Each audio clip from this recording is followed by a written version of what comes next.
नमस्कार, स्वागत है आपका कहानी संगम में, जहां हर कहानी एक नया एहसास, एक नई दुनिया और अनकही भावनाओं का संगम लेकर आती है। रहस्य, रोमांच, प्रेम और प्रेरणा से भरी कहानियों के सफर में हमारे साथ जुड़े और शब्दों की जादुई दुनिया का आनंद लें। विजय प्रताप एक प्रतिष्ठित जज थे। उनके नाम का दबदबा पूरे राज्य में था। अपने न्यायप्रिय स्वभाव और कठोर फैसलों के लिए वे जाने जाते थे। उनकी पत्नी सुमित्रा एक साधारण लेकिन दृढ़ इच्छाशक्ति वाली महिला थीं। उनका एकमात्र बेटा आदित्य उनकी दुनिया था। आदित्य एक बेहद होशियार लड़का था। बचपन से ही उसमें जान की गहरी प्यास थी। उसके पिता चाहते थे कि वह भी कानून की पढ़ाई करे और उनके जैसे एक सफल जज बने, लेकिन आदित्य का मन किताबों से ज्यादा अध्यात्म में लगता था। वह अक्सर संत महात्माओं की बातें सुनता, धार्मिक ग्रंथों में खो जाता और दुनिया के अर्थ को समझने की कोशिश करता। जज साहब को यह सब पसंद नहीं था। उनका मानना था कि यह सब बकवास है और जीवन में सफल होने के लिए तर्क, कानून और न्याय का मार्ग अपनाना जरूरी है। वे अक्सर आदित्य को समझाते, कभी डांटते तो कभी प्यार से उसे अपनी राह पर लाने की कोशिश करते, लेकिन आदित्य की सोच अलग थी। एक दिन जब आदित्य 22 साल का था, वह अचानक गायब हो गया। पूरे घर में हड़कंप मच गया। मां रो रो कर बेहाल हो गई। पिता ने पुलिस में शिकायत दर्ज करवाई। कई महीनों तक खोजबीन चली, लेकिन आदित्य का कोई सुराग नहीं मिला। धीरे धीरे समय बीतता गया। पुलिस की फाइलों में आदित्य एक लापता केस बनकर रह गया। जज साहब ने खुद को अपने काम में झोंक दिया, लेकिन सुमित्रा हर दिन भगवान से प्रार्थना करती कि उनका बेटा एक दिन लौट आए। समय का पहिया घूमता रहा। अब 12 साल बीत चुके थे। आदित्य का कोई पता नहीं चला। जज साहब रिटायर हो चुके थे और अब घर में अधिक समय बिताते थे।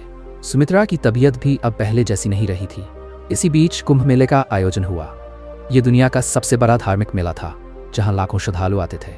सुमित्रा को बचपन से कुंभ जाने की इच्छा थी, लेकिन परिस्थितियों के कारण वे कभी नहीं जा पाई। इस बार उन्होंने जिद पकड़ ली। इस बार कुंभ में संगम स्नान जरूर करूंगी। जज साहब पहले तो टालते रहे, लेकिन फिर मान गए। वे जानते थे कि सुमित्रा अब बूढ़ी हो रही है और उनकी इच्छाएं पूरी करना जरूरी है। वे अपनी पत्नी के साथ प्रयागराज के लिए निकल पड़े। कुंभ मेले में पैर रखने की जगह नहीं थी। हर तरफ साधु संतों की भीड़, अखाड़ों की शोभा यात्राएं, भजन कीर्तन और गंगा के तट पर दूर दूर तक तंबू लगे हुए थे।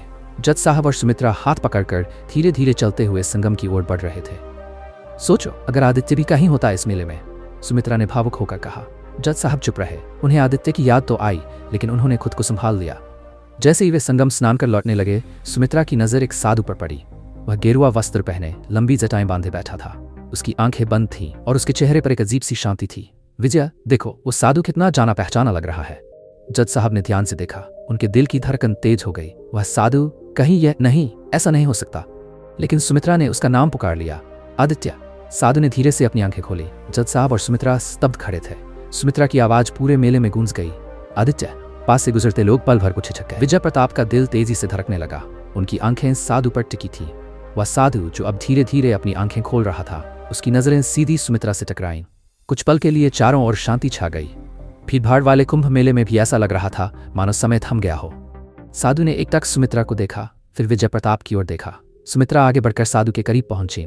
उनकी आंखों में आंसू थे, दिल में वर्षों की बेचैनी। आदित्य, तुम हो ना? लेकिन साधु ने कोई जवाब नहीं दिया। उसकी आंखें निर्विकार थीं, जैसे वह किसी और ही दुनिया में खोया हुआ हो। विजय प्रताप को कुछ समझ नहीं आ रहा था। अगर यह सच में उनका बेटा था तो वह इतने सालों तक कहाँ था?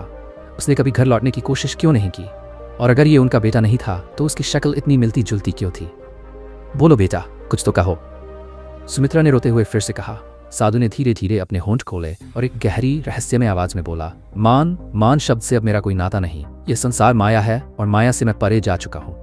यह सुनते ही सुमित्रा कांप उठी। जज साहब ने सख्ती से पूछा, तुम कौन हो? क्या तुम्हारा नाम आदित्य था?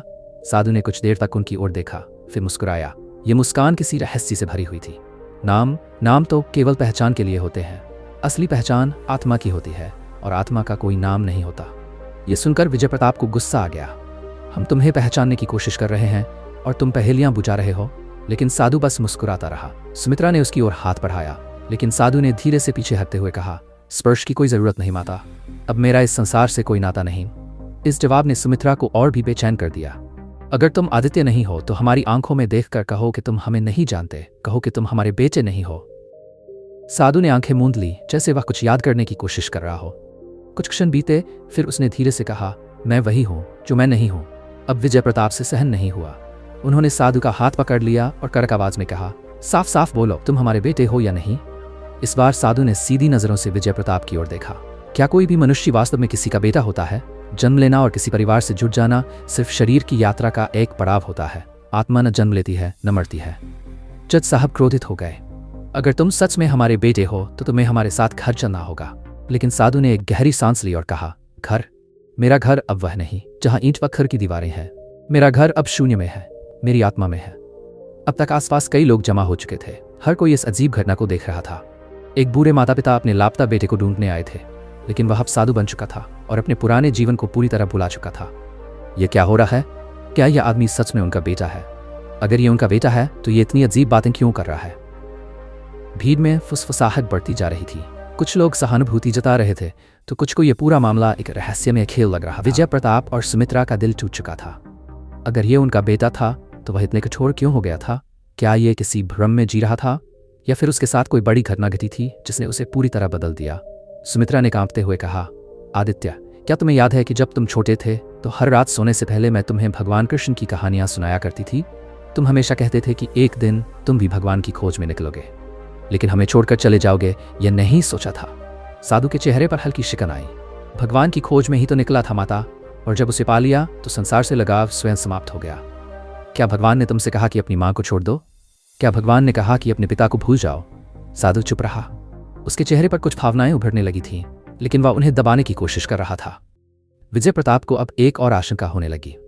कहीं ये कोई धोखाधड़ी तो नहीं? उन्होंने गहरी नजरों से साधु को देखा और बोले, अगर तुम हमारे बेटे नहीं हो तो अपनी आंखों में आंखें डालकर कसम खाकर कहो, अगर तुम झूठ बोल रहे हो तो भगवान तुम्हें माफ नहीं करेगा। यह सुनकर साधु का चेहरा कुछ देर तक शांत रहा। फिर उसने धीरे से कहा, मैं झूठ नहीं बोलता, लेकिन सत्य क्या है यह भी तुम्हें स्वीकार करना होगा। तुम्हारा नाम आदित्य था या नहीं? विजय प्रताप ने गहरी आवाज में पूछा। साधु ने कुछ देर तक मौन साधे रखा, फिर धीरे से कहा, आदित्य अब नहीं रहा। सुमित्रा रो रही थी। विजय प्रताप गहरे विचार में थे। साधु की बातें रहस्य से भरी थी। क्या यह सच में उनका बेटा था? अगर हाँ, तो उसने यह जीवन क्यों चुना? क्या वह अपनी पुरानी पहचान को स्वीकार करेगा या फिर वह हमेशा के लिए साधु ही बना रहेगा? कुंभ मेले की भीड़ अब धीरे धीरे बढ़ती जा रही थी। विजय प्रताप और सुमित्रा की आंखों के सामने उनका खोया हुआ बेटा खड़ा था, लेकिन वह अब एक साधु बन चुका था। उसने खुद को आदित्य मानने से इनकार कर दिया था। सुमित्रा अब पूरी तरह से टूट चुकी थी। वर्षों से जिन आंखों ने बेटे की राह देखी थी वे अब आंसुओं से भर गई थीं। विजय प्रताप की भावनाएं उनके कठोर चेहरे के पीछे छिपी हुई थीं, लेकिन उनके अंदर भी सवालों का तूफान उमड़ रहा था। साधु की गहरी और स्थिर आंखें विजय प्रताप को सीधा घूर रही थीं, लेकिन अचानक कुछ ऐसा हुआ जिसने पूरे माहौल को बदल दिया। भीड़ में किसी ने कहा, अगर यह आदमी सच में उनका बेटा है तो इसे माँ बाप के साथ जाना चाहिए। यह सुनते ही साधु की आंखों में हल्का कंप हुआ। वह शांत स्वर में बोला, इस शरीर का जन्म विजय प्रताप और सुमित्रा के पुत्र के रूप में हुआ था, लेकिन अब यह शरीर किसी और उद्देश्य के लिए समर्पित है। विजय प्रताप ने ठंडी आवाज में कहा, क्या तेरा हृदय इतना कठोर हो गया कि तुझे अपनी मां की पीड़ा भी दिखाई नहीं देती? साधु की आंखों में हल्की नमी आई, लेकिन उसने खुद को संभाल लिया। पीड़ा और सुख केवल शरीर के लिए है, आत्मा इन सबसे परे है। सुमित्रा अब अपने बेटे के करीब जाकर उसकी जटाओं को सहलाने लगी। बेटा, अगर तुम हमें पहचानते हो तो घर चलो, अगर नहीं तो मेरी आंखों में देखो और सच बोलो कि तुम हमें नहीं जानते। साधु की सांस तेज हो गई, उसकी उंगलियां कांपने लगीं। वह कुछ कहना चाहता था, लेकिन शब्द गले में ही अटक गए। अब तक विजय प्रताप को यकीन हो गया था कि यह उनका ही बेटा है, लेकिन सवाल यह था कि आखिर उसने अपना घर क्यों छोड़ा। आदित्य, मैं जानता हूं कि तू ही मेरा बेटा है, लेकिन अगर तू इस जीवन को चुन चुका है तो कम से कम यह तो बता कि 12 साल पहले तू गया कहां था। साधु की आंखें एक पल के लिए बंद हुईं, फिर वह बोलना शुरू हुआ। उस दिन जब मैं घर से निकला, मैं केवल कुछ समय के लिए शांति की तलाश में गया था, लेकिन नियति ने मेरे लिए कुछ और ही तय किया था। क्या हुआ था उस दिन? सुमित्रा ने घबराई आवाज में पूछा। साधु ने लंबी सांस ली और कहा, मैं बनारस गया था। वहां घाटों पर बैठकर साधुओं से ज्ञान प्राप्त कर रहा था, लेकिन तभी एक घटना घटी। एक रात जब मैं गंगा किनारे बैठा था, कुछ लोगों ने मुझ पर हमला कर दिया। सुमित्रा और विजय प्रताप का दिल कांप गया। वे कौन थे मुझे नहीं पता, लेकिन वे मुझे जबरदस्ती अपने साथ कहीं ले गए। मेरी आंखों पर पट्टी बांध दी गई थी। मैं समझ ही नहीं पा रहा था कि मेरे साथ क्या हो रहा है। सुमित्रा रोने लगी। बेटा, फिर क्या हुआ? वे लोग मुझे एक आश्रम में ले गए। वहां वे हमें कठोर साधना कराते थे। हमें यह सिखाया जाता था कि संसार एक माया है और हमें इससे पूरी तरह से अलग हो जाना चाहिए। क्या यह किसी साधु समुदाय का हिस्सा था? विजय प्रताप ने गंभीर स्वर में पूछा। शुरू में मैंने भी यही सोचा, लेकिन फिर मुझे एहसास हुआ कि यह कोई साधारण आश्रम नहीं था। यह एक ऐसा स्थान था जहां हमें हमारी पुरानी पहचान भूलने के लिए मजबूर किया जाता था। अब तक पूरी भीड़ यह कहानी सुनने के लिए रुकी हुई थी। साधु ने अपनी बात जारी रखी। धीरे धीरे मेरी यादें धुंधली पड़ने लगीं। मुझे मेरा नाम याद था, लेकिन वह मेरा नहीं लगता था। हर दिन हमें यह सिखाया जाता था कि हमें अपने अतीत को पूरी तरह मिटा देना चाहिए। विजय प्रताप गहरी सोच में पड़ गए। क्या तुझे वहां से भागने की कोशिश नहीं की? साधु ने हल्का सिर झुकाया। मैंने कोशिश की थी, लेकिन जो एक बार वहां चला जाता था वह वापस नहीं लौट सकता था। कुछ समय बाद मैंने हार मान ली। मैंने अपनी पुरानी पहचान को मिटा दिया और अपने नए जीवन को स्वीकार कर लिया। सुमित्रा की आंखों से लगातार आंसू बह रहे थे। बेटा, अगर तू चाहता तो किसी तरह हमें संदेश भेज सकता था। मैं चाहता था माँ, लेकिन जब तक मुझे खुद यकीन हुआ कि मैं आदित्य था तब तक बहुत देर हो चुकी थी। गंगा किनारे की वह शाम सुमित्रा और विजय प्रताप के जीवन की सबसे कठिन घड़ियों में से एक थी। उनका बेटा, जिसे उन्होंने वर्षों तक खोजा था, अब उनके सामने था, लेकिन वह पहले जैसा नहीं रहा। वह अब आदित्य नहीं, बल्कि एक सन्यासी था, माया मोह से परे, संसार की हर पहचान से मुक्त। बेटा, क्या तू हमें भूल जाएगा? सुमित्रा ने कांपती आवाज में पूछा। साधु की आंखों में हल्की नमी उभरी, लेकिन उसने खुद को संयमित रखा। मैं आपको कभी नहीं भूल सकता, लेकिन मेरी यात्रा अब अलग दिशा में चल रही है।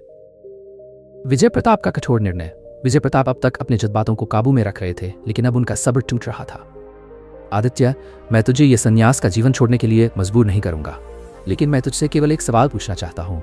क्या तेरा मन सच्चे अर्थों में इस जीवन को अपनाने के लिए तैयार है? साधु ने बिना झिझक उत्तर दिया।